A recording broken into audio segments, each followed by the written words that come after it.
Secrets can be fun, but they could also be very dark, and the NFL has plenty of dark ones. Some eyebrows have been raised over the question of just how much of the proceeds actually make their way to the American Cancer Society.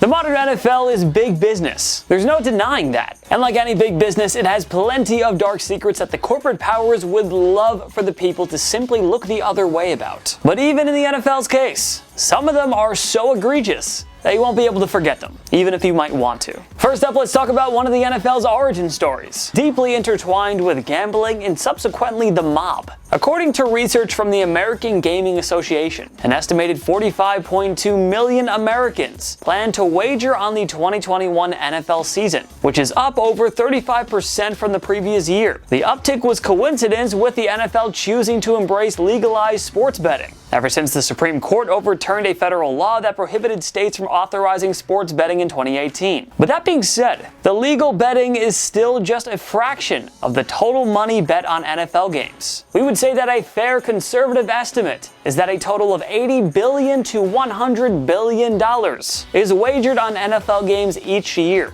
And those ties to illegal gambling have long predated the legal kind, meaning that the NFL has long been in bed with the mob. In fact, some of the league's oldest franchises were founded and funded by gangsters. In the early 1920s, one George Halas turned to Charles Bidwell, an important associate of the infamous Al Scarface Capone's mob, to finance the Chicago Bears. Bidwell later purchased the Chicago, now Arizona Cardinals, which his family still owns. The Mars family, which runs the New York Giants, have had the team passed down through generations, since bookie Tim Mara purchased the team in 1925. Just like what we have seen in Pittsburgh with the Rooney family, who have passed the Steelers down over the years, ever since the original Art Rooney put his casino money towards purchasing the team. There are no shortage of these connections. The Cleveland Browns were originally owned by illegal bookmaker Arthur Mickey McBride, who was the head of the mob's gambling news service, the Continental Racing Wire. In '61, McBride sold the team to Art Modell, who is deeply involved in the horse racing business. It isn't just the owners either. New York Jets quarterback Joe Namath was investigated and eventually forced to sell his investment in a Manhattan bar that had ties to big-time gamblers, which makes it all the more bizarre that the NFL tried to admonish gambling for all these years, acting like it didn't exist. Everything it does serves one purpose: to make the owners more money. Say, for example, their intricate non-profit tax scheme that they ran for like 50 years. In fact, from 1942 until 2015, when the NFL finally caved to public pressure and relinquished their non-profit status. America's most popular sports league has qualified as a 501c6 nonprofit. For those who don't know, that's the same designation given to business leagues, as well as trade groups and organizations like the American Medical Association. Ah yes, because that makes sense. The NFL and AMA really just two peas in a pod. That being said, just because the NFL finally decided to punt on its tax-exempt status, don't run home to tell the family how gracious the NFL has become. Because while the NFL's head office, which earns well over $300 million per year, will now have to pay taxes on its income,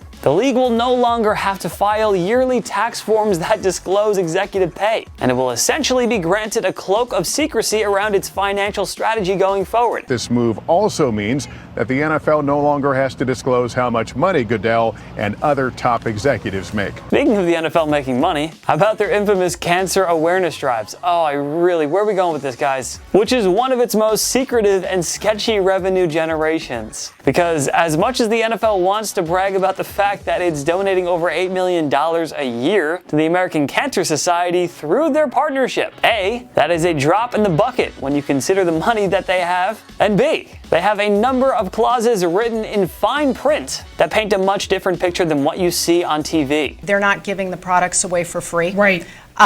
If you're asking me, is it an exorbitant amount of money that goes to these organizations? No, I think they're making reasonable margin on them. So in short, if you like the NFL's pink gear, go ahead and buy it. But don't do it under the illusion that you're doing it altruistically. It's just another dosage of retail therapy. The NFL apparently loves money-making schemes, like the way they hold cities and municipal governments hostage, and underhandedly force the taxpayers into buying their team's new stadiums. Every time one of the league's billionaire owners decides that they need a bigger, shinier venue, usually so they can expand the venue's offerings and up the prices on the fans, the owner propositions the city with how damaging it might be for the city if the team were to leave town. The city scoffs at the notion and tells the owner to pay for their own stadium. I think for the Pagulas to think that the taxpayers should foot the bill here is absurd. Next thing you know, the city is asking individual taxpayers to help subsidize the billionaire's new toy. Or sometimes worse, at least for sports fans. The owner makes good on the threat and uproots the team to a whole new market, where the taxpayers are willing to foot the bill. There is some merit to the economic value sports teams bring to a city, and this is business, so that's the way that things work, apparently. It's a cutthroat business, and these people didn't become billionaires by not seeking the best financial option for themselves. But that is a bleak way to watch the NFL teams bully their fans and then jack up the prices on them.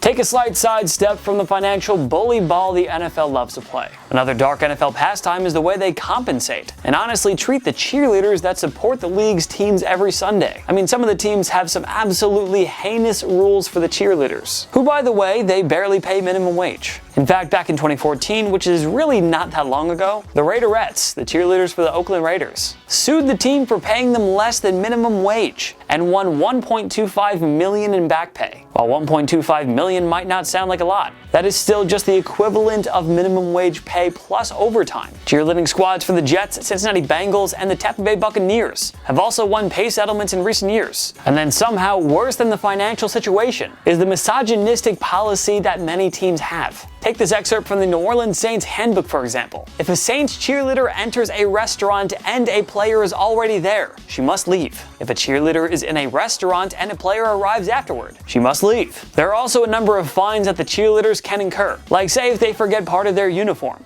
And I don't even want to broach the transgressions that Dan Snyder and his gang of hooligans were getting into with cheerleaders for the Washington football team. But I guess it shouldn't come as that much of a surprise that the NFL doesn't treat the cheerleaders all that well. I mean, it hardly gives a damn about the actual players themselves. Otherwise, why else would they allow the team doctors to pump the players' fill with Toradol on game day? For those who don't know, that's a non-steroidal anti-inflammatory drug, aka a painkiller. And this is not like popping a couple of Advil or Tylenol. It allows guys to play through even some of the most brutal injuries. More than likely, an NFL doctor was going to zap you with that. And while it's highly effective at getting guys back on the field, it's not without a number of side effects and risks. Side effects and risks that were not usually disclosed to the players unless they really pressed the medical team. Which is why now, we are starting to see former NFL players speak out about the dark secret world of Toradol, like Albert Hainsworth, who has been vocal following his kidney transplant, suggesting that Toradol played a significant role in his kidney disease. The NFL is now starting to backtrack a little bit and is encouraging NFL players to not use it as much. But in many ways, the cat is already out of the bag. And just like with gambling, it comes across as hypocritical and embarrassing to watch the NFL act like it wasn't pulling the Toradol puppet strings for the past 3 or 4 decades. The fact of the matter is, the NFL wants its best players on the field, putting on a show and making the league money. We have seen that with the egregious healthcare system that they have set up for former players. It's particularly embarrassing when you look at how they have treated the old school guys, who unlike today's players, weren't playing for millions of dollars, and now are up to their eyes in medical bills. This goes beyond the horrific CTE and concussion scandal too. The amount of knee and hip replacements that former players living in borderline poverty had to try and pay for are countless. And while I understand that there is an argument to be made for people to be responsible for their own health, the truth is that the NFL was knowingly misleading players about the long-term ramifications of playing the sport, all because the NFL was prioritizing profits and its bottom line. Last but not least, we have a slightly more lighthearted secret, but one that again highlights the NFL's willingness to do whatever it takes to make the league marketable or to settle an agenda. This incident in question took place back in 1983, when the then Baltimore Colts had the #1 pick in the draft. And the presumed #1 overall pick, John Elway, had made it abundantly clear that he did not want to be a Colt. Furthermore, Elway was using his professional baseball contract with the New York Yankees as leverage, which made the situation all the more challenging for Baltimore. Ernie Accorsi, the GM of the Colts, knew he was going to have to trade the rights to Elway. The question was to where. While we all now know that he was sent to Denver, where he went on to have a Hall of Fame career and win multiple Super Bowls. It turns out he was only sent there because Commissioner Pete Rozelle blocked a trade that would have allowed the Raiders to draft Elway. Accorsi has since claimed that the deal with the Raiders would have netted Baltimore an unprecedented 3 #1 picks and 2 #2s. But Rozelle, who was entrenched in a decade-plus long feud with the Raiders owner, Al Davis, decided to void the trade. He never spoke publicly about it, but the speculation speculation is that it was a show of force to Davis, who infuriated Rozelle during their numerous courtroom meetings over the years. I guess this is where Goodell learned how to spite specific franchises and individuals from. Cough cough Deflategate. Are there any other dark secrets that the NFL would like us to forget? Did we miss any? Join me in the comment section below. Make sure to follow myself and TPS on social media. We post great content all the time. Instagram, Twitter, TikTok, YouTube. We're on everything. Go subscribe, go follow. If you like this video, give it a like. It takes one click down below, and subscribe to TPS. We post videos every day. Every day is a new video. Of course, thank you so much for watching. I'm Jason Biondo. I'll see you next time. On my knees.